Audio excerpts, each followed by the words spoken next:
You can be brilliant, full of ideas, and armed with solutions. But if your voice never lands, if your words never really reach another human being, then your value stays locked inside. Think about how many times you've spoken in a meeting or to a loved one, only to feel invisible, like what you said evaporated before it touched them. That sting of being ignored is not because your ideas lacked worth. It's because the bridge of communication never connected. Communication is not just vocabulary or grammar.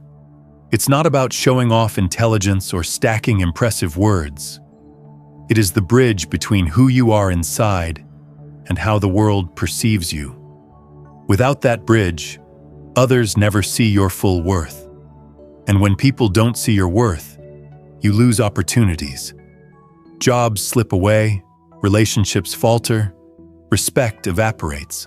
Here's the hard truth. Most of us talk every day, but few of us stop to ask, am I being understood, or am I just making noise? That gap between what we mean and what others actually hear decides everything. You can talk loudly and still not be heard. You can use the fanciest words and still not connect. What truly makes the difference is clarity, presence, and above all, listening. But here's the thing. Nobody is born a great communicator. Nobody is born a great listener either. We learn it. And most of us are taught to do the opposite. We're taught to defend, to interrupt, to wait for our turn to speak instead of actually hearing the other person. We rush to reply without slowing down to absorb what's being said. Imagine how different your life could look if you flipped that script. What if you could walk into any conversation knowing that people would feel you heard them deeply? What if employers, partners, and friends leaned in because they trusted your presence? What if your influence started not with how loud you spoke, but how deeply you listened? Most people fear saying something wrong, so they hesitate, retreat, and end up silent. Others overcompensate, speaking too much without ever pausing to understand. The ones who rise above are those who embrace mistakes, practice anyway, and focus on building connection rather than perfection. Communication, at its core, is not about flawless delivery. It's about authentic connection. Let's start with the foundation. Active listening. Active listening is not simply staying quiet until it's your turn. It's not nodding while secretly planning your next reply. It's a daily habit of being present, of showing another human being that their words have weight and their presence matters.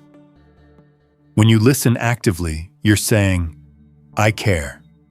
I'm here. You're safe to share. That message is far more powerful than anything you could say in return. Think back to a time when you poured your heart out and the other person barely caught a word. They nodded, they maybe smiled, but you knew they weren't really there. Remember the frustration. Remember how it made you feel small. That is the cost of poor listening. Now reverse it. Imagine being the rare person who truly listens, who makes others feel seen. That is where influence begins. Active listening starts with presence. Put the phone down. Remove distractions. Face the person in front of you. This sounds simple, but in today's world, it's rare. And because it's rare, it's powerful. When you're fully present, the other person feels it. They sense your focus, and they open up. They trust you more. Listening is also about tuning in beyond words. Pay attention to tone, pauses, and body shifts. People reveal more than they say directly. A drop in voice, a sigh, a change in pace. These are signals of what truly matters. But you will only catch them if you're not busy planning your reply. Here's a habit worth building. When someone finishes speaking, reflect back what you heard. Not to parrot them, but to confirm understanding. Simple phrases like, "So what I'm hearing is," or "It sounds like you're feeling," show you care enough to get it right. This builds trust fast because people realize you're not just nodding, you're actually taking them in. And here's the payoff. When you listen with precision, your responses become sharper. You stop guessing. You stop misunderstanding. You answer the real need instead of the surface words. That is how leaders inspire. That is how trust deepens. That is how your influence grows, not by speaking louder, but by hearing deeper. Practice this everywhere, not just in high-stakes situations. Do it in casual chats with friends. Do it with family at dinner. Do it in the hallway at work. Every time you practice, you train yourself to be fully present. Over time, it becomes second nature. You'll start noticing subtle cues you used to miss. You'll catch emotions behind words. You'll gain empathy and patience. And people will gravitate toward you because you are the rare person who listens. This is where confidence comes from. Not from memorizing scripts, not from dominating conversations, but from knowing you can show up with presence and clarity. When you listen first, your words carry more weight. You don't need to say much. You just need to say what matters. So here's today's challenge. In your very next conversation, stop everything else. Put down the phone, close the laptop, turn your eyes toward the person. Listen until they finish. Then pause. Reflect what you heard. Watch how their face changes when they realize you're actually there with them. That moment is the beginning of transformation. Listening is not glamorous. It doesn't get applause. But it's the skill that underpins every other communication tool. Without it, eye contact feels empty, words feel hollow, and even the best questions fall flat. With it, everything else gains power. You don't need to be perfect. You don't need to have the right words all the time. But you do need to be present. You do need to care enough to hear. Because the truth is, people don't remember what you said nearly as much as they remember how you made them feel. And the fastest way to make someone feel valued is to listen with intention. This is the hidden power of listening. It turns ordinary talk into connection, misunderstanding into clarity, strangers into allies. And when you master this, you unlock the doorway to every other skill that follows. Because once you know how to listen, you're ready to look someone in the eye with confidence. And that's where we go next. Look around you.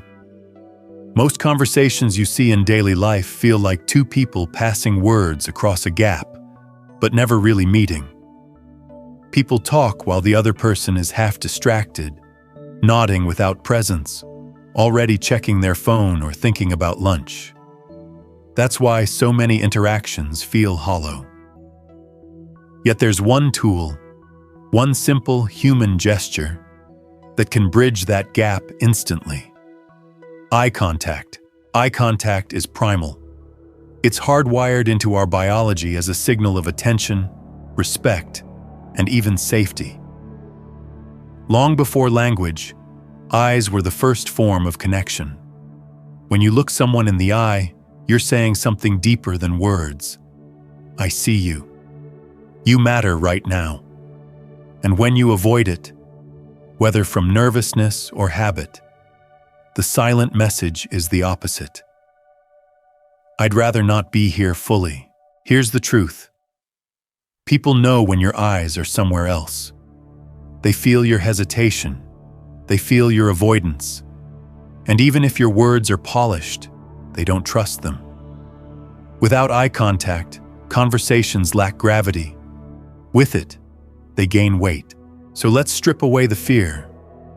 Many avoid eye contact because it feels uncomfortable, too vulnerable, too exposing. But vulnerability is exactly what makes it powerful. Locking eyes doesn't mean staring like a statue. It means sharing presence, a rhythm. Look at them as you speak. Break briefly, then return. Like waves rolling in and out, it feels natural, not forced. Think of your eyes as an invitation. When you meet someone's gaze, you're opening a door. You're saying, "Step in. I'm not hiding." That openness builds immediate trust. Whether you're introducing yourself, pitching an idea, or calming a heated conversation, steady eye contact signals courage and confidence. Consider leadership. Leaders who maintain eye contact command rooms without shouting. Their words land harder because their eyes back them up. Followers sense sincerity.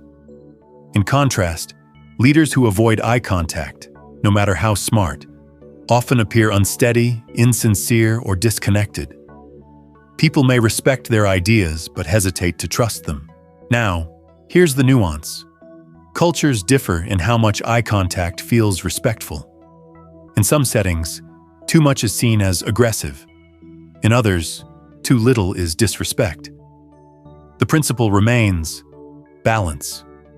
Look long enough to show you're engaged, then allow brief breaks to keep it comfortable.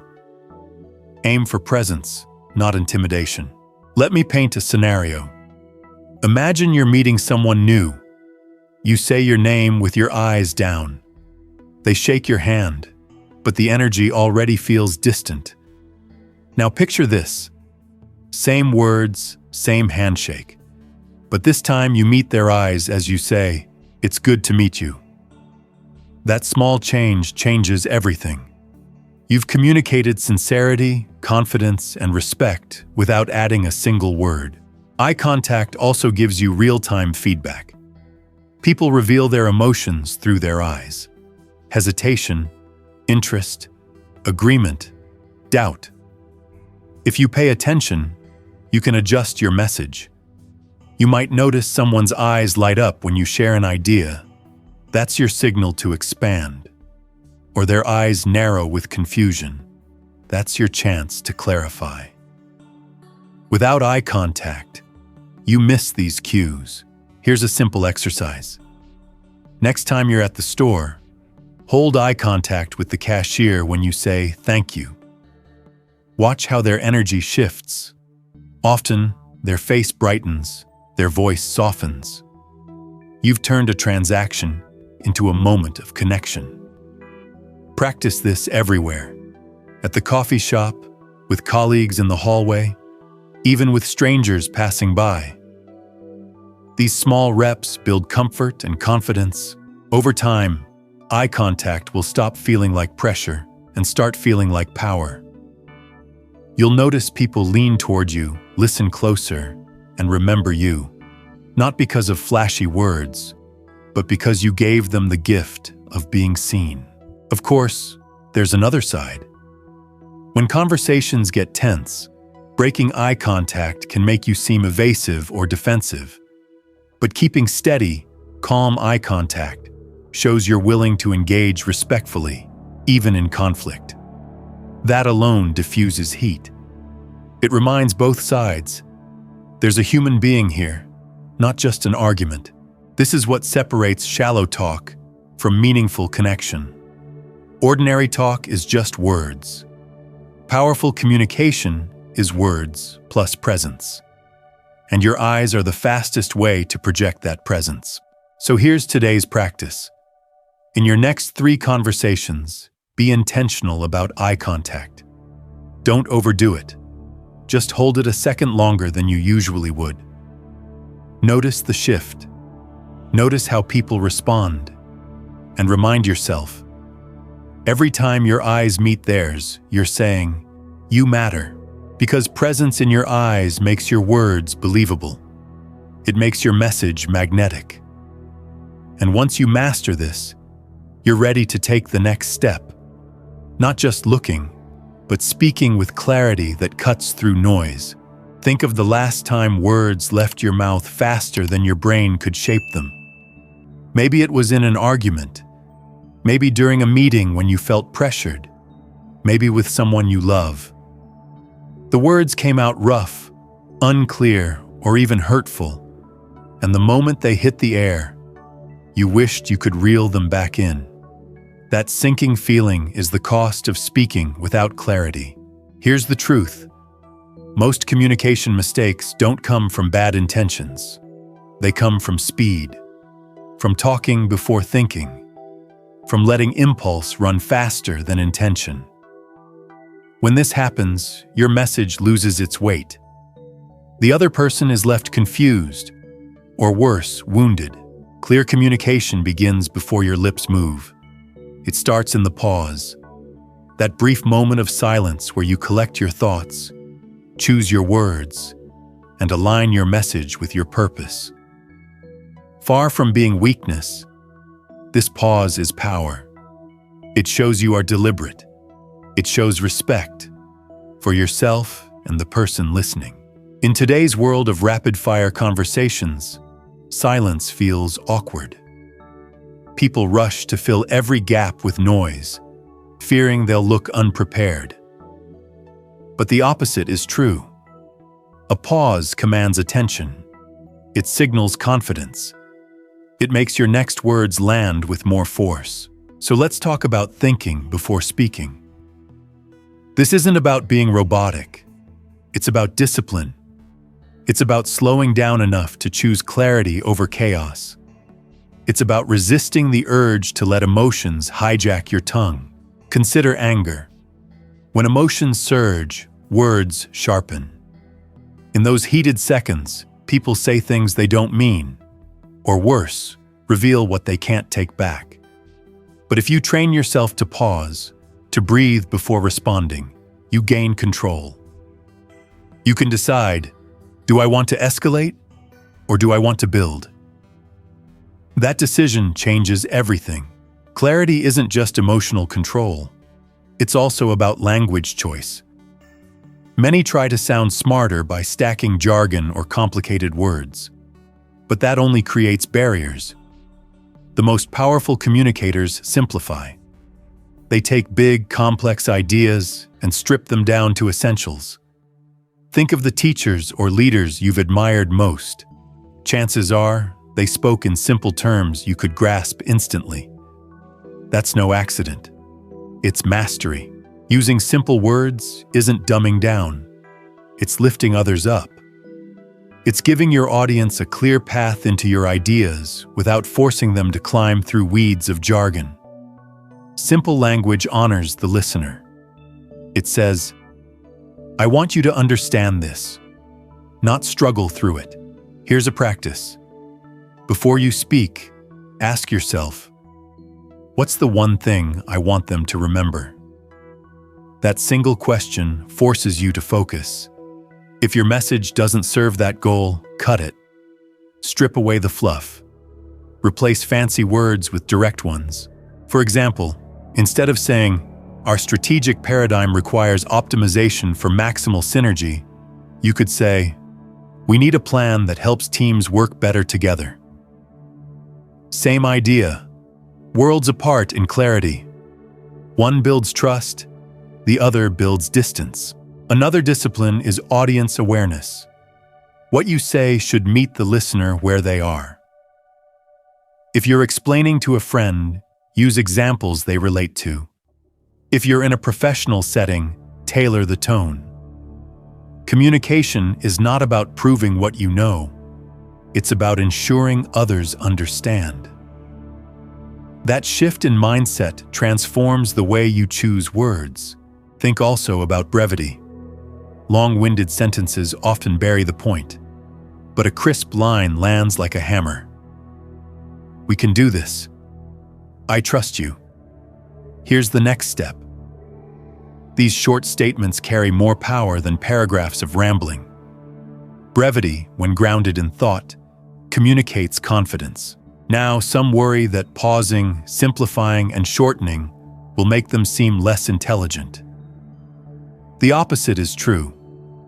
People who think before speaking project calm authority. Their words sound considered, not careless. And the more deliberate your words, the more people lean in. Here's an exercise to sharpen this. Next time someone asks you a question, resist the urge to answer immediately. Instead, pause for a breath.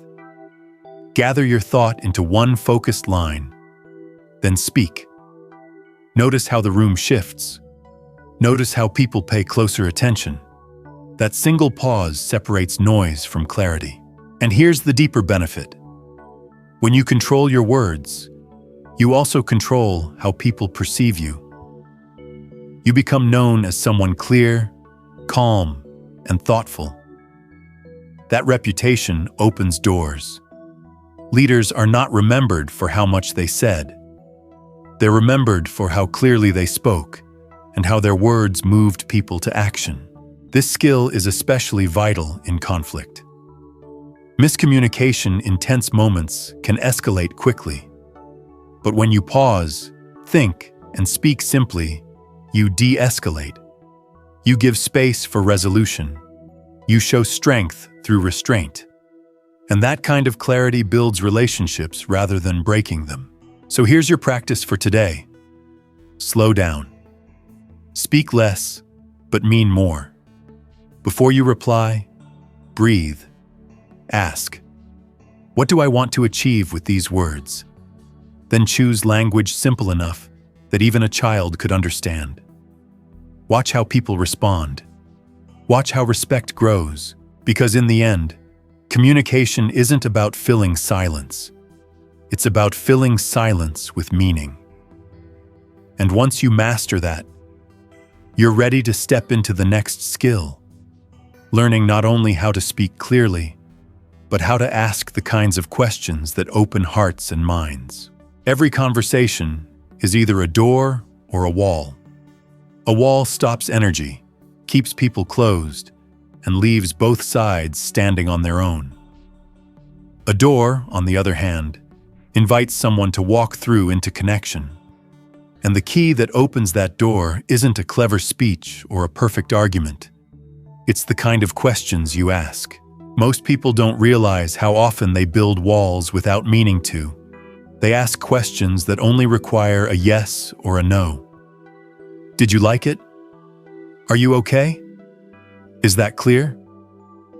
These questions are quick, efficient, but they're dead ends. They stop dialogue instead of opening it. Open-ended questions are different. They begin with how, what, why, or tell me about. They don't box the other person into a corner. They give them space to expand, to explain, to share their perspective. When you use open questions, you're saying, I value more than just the headline. I want the full story. Think about the difference between, did you have a good day? And what was the best part of your day? Are you stressed? And what's been weighing on you the most this week? The second question in each pair is like opening a window. Air flows in. Conversation flows in. Suddenly, the other person doesn't just reply. They reflect. They open up. They share feelings you might never have known. This is powerful because most people are desperate to be heard. They carry stories, frustrations, dreams, but no one asks the kind of questions that let them release those. When you do, you become memorable. You become trustworthy. You become the person people confide in, not because you always have answers, but because you ask questions that make space. Of course, asking open-ended questions requires courage. Why? Because silence follows. You ask, what did that mean to you? And for a moment, there's nothing. That silence makes people nervous. They jump in to fill it, often killing the very depth they were inviting. But if you can hold that silence, wait with patience, the other person will step in. And when they do, the conversation reaches a level most never touch. This practice also strengthens leadership. Teams thrive when leaders ask questions that draw out ideas instead of shutting them down. How do you think we should tackle this? Invites creativity and ownership? Can you handle this?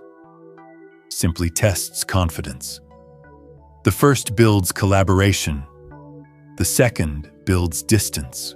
Asking open questions shifts your focus away from yourself. Instead of thinking about what you'll say next, you focus on what the other person wants to express. That shift builds empathy. It makes you less of a performer and more of a partner in the dialogue. Here's an exercise. This week, in every conversation, replace one yes/no question with an open one. Track what happens. You'll notice that people talk longer, reveal more, and trust grows faster. Even small questions like, "What's your take on that?" or "How did that feel for you?" change the energy completely. But remember, balance matters. If you fire open-ended questions one after another, people may feel interrogated. Blend them with statements, reflections, and pauses. Make the rhythm feel natural, like a dance instead of an interview. Over time, this practice will rewire the way you connect. Instead of staying on the surface, your conversations will dive deeper automatically. People will leave interactions with you feeling lighter, clearer, and more understood. That's influence. That's leadership. And here's something subtle but life-changing. When you ask better questions, you also get better answers for yourself. You discover perspectives you hadn't considered. You uncover solutions that never crossed your mind. You expand your own thinking because you dared to ask. Communication isn't just about talking well. It's about creating shared spaces where meaning can unfold. Open-ended questions are the keys that unlock those spaces. Use them with curiosity. Use them with sincerity. And watch how people begin to lean toward you, not away from you. Because once you master the art of asking, you'll see the next level clearly. Refining the way you sound when you speak. Training your voice, your body, and your habits so that your message doesn't just live in your mind, but resonates fully in the world. Your voice is the instrument that carries your ideas into the world. Your body is the stage it plays upon. If you never practice with them, you'll always wonder why your message doesn't land as strongly as it should. The truth is, most people never stop to hear themselves the way others do, never study their own presence, and never refine the raw tools of communication they already possess. That's why so many messages get lost. Not because of the content, but because of the delivery. One of the simplest yet most transformative practices is recording yourself. The first time you hear your voice played back, it can be uncomfortable. It sounds different than in your head. Higher, faster, maybe even thinner. That shock is good. It reveals reality. Because the way you hear yourself inside is not the way others hear you outside. By recording and reviewing, you bridge that gap. You discover habits you've never noticed. Speaking too fast, using filler words, dropping volume at the end of sentences. These small things weaken your presence. But once you notice them, you can correct them. Think of it like an athlete watching game footage. They don't watch to admire themselves. They watch to see mistakes, adjust technique, and grow sharper. When you record your communication, you become both the player and the coach. That's how improvement accelerates. Pair this with another practice: reading aloud every single day. When you read aloud, you train your mouth, your lungs, and your mind to work together smoothly. You sharpen your pronunciation, pacing, and rhythm. You also strengthen your confidence in your own voice. Start with 5 minutes a day. Read an article, a speech, even a favorite story. Don't rush. Emphasize clarity. Feel how your words roll out. Over time, you'll notice your natural conversations becoming clearer, calmer, and more controlled. Actors, broadcasters, and public speakers Use this method for a reason. It works. The muscles of your voice, like any other muscle, grow with repetition.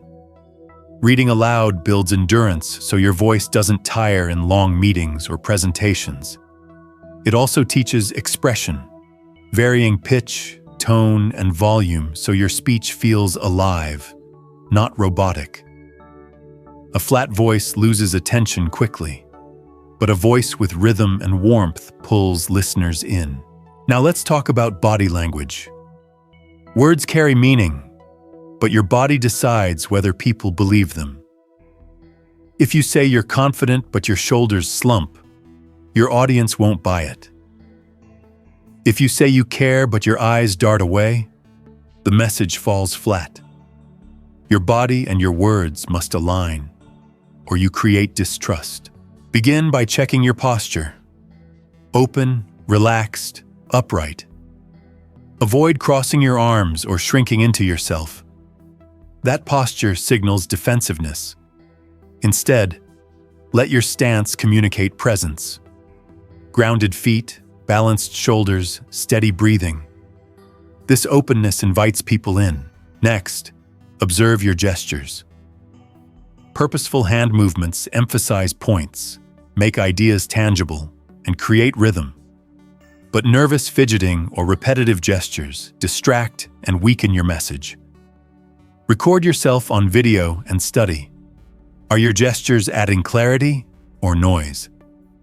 Adjust until your movements feel natural extensions of your words. Facial expressions matter just as much. A genuine smile when sharing good news. Concern in your eyes when discussing serious topics. These signals create authenticity. People read your face faster than your words. If your expression contradicts your message, trust crumbles, and of course, your eyes. Eye contact, which we explored earlier, ties it all together. It anchors your body language, reinforces your words, and projects confidence. Without it, even strong posture feels incomplete. The connection between body and voice runs deep. When you breathe shallowly, your words come out rushed and weak. When you breathe fully, your voice carries weight and calm. When your body is tense, your tone tightens. When your body relaxes, your voice softens. This harmony is what makes communication magnetic. So here's a practical system. Record yourself once a week. Review tone, pace, gestures, expressions. Write down 2 strengths and 2 areas for improvement. Read aloud 5 minutes daily. Choose different materials to stretch your vocabulary and rhythm. Check posture before speaking. Ground yourself physically so your presence is steady. Align body with words. If you say you're excited, let your face and hands show it. Repeat. Improvement comes not from knowing, but from practicing. The benefits go beyond communication. When you carry yourself with confidence, you feel more confident. When your voice sounds clear, your mind feels clearer. Presence outside builds strength inside. And here's the beauty. You don't need hours of training. Small, consistent practice compounds. Just like brushing your teeth daily prevents decay, practicing your voice and body daily prevents your message from decaying in translation. Each rep builds trust in yourself. Each rep builds trust in others. Soon, you'll notice people leaning in more, interrupting less, and following your lead naturally. Not because you forced it, but because you refined the tools that were always with you. Your voice, your body, your presence. Because communication isn't only about what you say, it's about how you show up. And once you've honed your voice and presence, the final step is learning to keep sharpening through feedback, turning growth into a lifelong cycle. Growth in communication isn't a one-time breakthrough. It's a loop, a cycle you keep running, refining, and sharpening. You don't become an effective communicator by reading a few tips or practicing for a week. You become one by continuously observing yourself, inviting feedback, and applying small adjustments over and over until the habits feel natural. Here's the reality. We all have blind spots. The way we think we come across is not always the way others experience us. You might believe you sound confident, but your team may hear hesitation. You might think your words are clear, but your friend might leave the conversation confused. Without feedback, you'll keep guessing. With feedback, you get the mirror you can't create on your own. Feedback requires humility. It means saying, "I know I can improve, and I'm willing to listen." That can feel vulnerable, even risky. But the people who grow fastest are the ones who welcome feedback, not avoid it. They see every piece of input as fuel for progress, not as an attack. Here's how to make feedback work for you. Ask specific questions. Instead of, "How's my communication?" ask, "Did I come across as clear when I explained that idea?" Or, "Did I sound confident in that meeting?" Specifics produce actionable insights. Choose trusted sources. Invite feedback from people who see you in real situations. Colleagues, friends, mentors. They know your patterns better than anyone. Receive without defense. When someone gives you input, resist the urge to explain yourself. Just listen, absorb, and thank them. The moment you argue, you close the door to honesty. Filter wisely. Not all advice will fit you. Some feedback may clash with your style or goals. Take what sharpens your connection, let go of what doesn't serve. Feedback is powerful, but it works best when combined with another growth tool: vocabulary expansion. Words are your palette. The richer your palette, the more vivid your message. If your vocabulary is limited, your ideas feel trapped. But if you read consistently, novels, articles, essays, you'll absorb new words in context. These words become tools ready for use when the moment calls. A broader vocabulary makes you precise, persuasive, and adaptable. Still, vocabulary without practice is wasted. That's where the loop comes in. Record, review, feedback, adjust, repeat. Every cycle makes you sharper. Each time you practice, you refine tone, clarity, and presence. Each time you seek feedback, you uncover blind spots. Each time you expand your vocabulary, you gain new tools. Over weeks and months, the compounding effect is profound. Think about athletes or musicians. They don't stop practicing once they've reached a certain level. They keep training, keep reviewing, keep adjusting. Communication is no different. If you want to lead, influence, and connect deeply, you must treat communication as a lifelong discipline, not a weekend project. And here's the deeper reward. This cycle doesn't just improve your skill, it reshapes your identity. You stop being the person who hopes to be understood and become the person who helps others feel understood. You stop being the one who struggles to get words out and become the one whose presence itself calms and clarifies. So here's today's challenge. Ask one person you trust for honest feedback on your communication. Don't wait for the perfect moment. Send the text, make the call, or ask after your next conversation. Then, choose one new word you've learned this week and use it naturally in dialogue. Finally, record a short message to yourself and play it back. That's one full loop in action. Do it again tomorrow and the next day. Let the cycle run until it becomes part of who you are. Because growth in communication is not a destination, it's a rhythm. And the more you stay in rhythm, the stronger your voice, your presence, and your influence will become. Because the ultimate goal is not just to speak better. It's to live as someone who connects, clarifies, and inspires wherever you go. Think back across this journey, listening deeply, holding steady eye contact, pausing for clarity, choosing simple words, asking better questions, practicing your voice and body, and seeking feedback. Each piece is powerful alone, but together they form a complete system.